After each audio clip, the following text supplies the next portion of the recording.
அன்பு சொந்தங்கள் அனைவருக்கும் வணக்கம். இந்த பதிவில் 8வது திதியை பற்றி பார்ப்போம். 8வது திதி அஷ்டமி. அஷ்டம் என்றால் 8 என்று பொருள். அமாவாசை மற்றும் பௌர்ணமிக்கு அடுத்து வரும் 8வது நாளே அஷ்டமி திதி. அமாவாசைக்கு அடுத்து வரும் அஷ்டமியை சுக்லபட்ச அஷ்டமி என்றும், பௌர்ணமிக்கு அடுத்து வரும் அஷ்டமியை கிருஷ்ணபட்ச என்றும் கூறுவர். பெருமாள் அவதாரங்களில் ஒன்றான கண்ணன் இந்த அஷ்டமி திதியில்தான் அவதரித்தார்.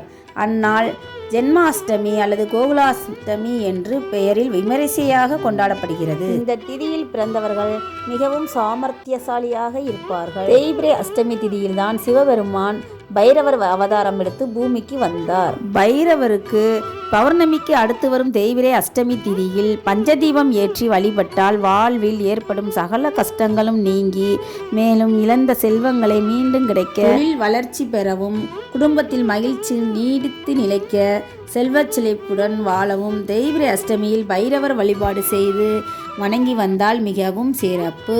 இந்த நாளில் குடும்பம் சார்ந்த சுப நிகழ்வுகள், அதாவது திருமணம், வீடு பால் காய்ச்சுதல், நிச்சயதார்த்தம், புதிய வேலை ஆரம்பம் போன்ற எந்த செயல்களும் செய்யக்கூடாது என சொல்கிறது ஜாதக ரீதியாக. பொதுவாக இந்த திதியானது அநீதிக்கு எதிராக இறைவன் அளித்தல் தொழிலை புரிவதற்காக தேர்ந்தெடுத்த திதி.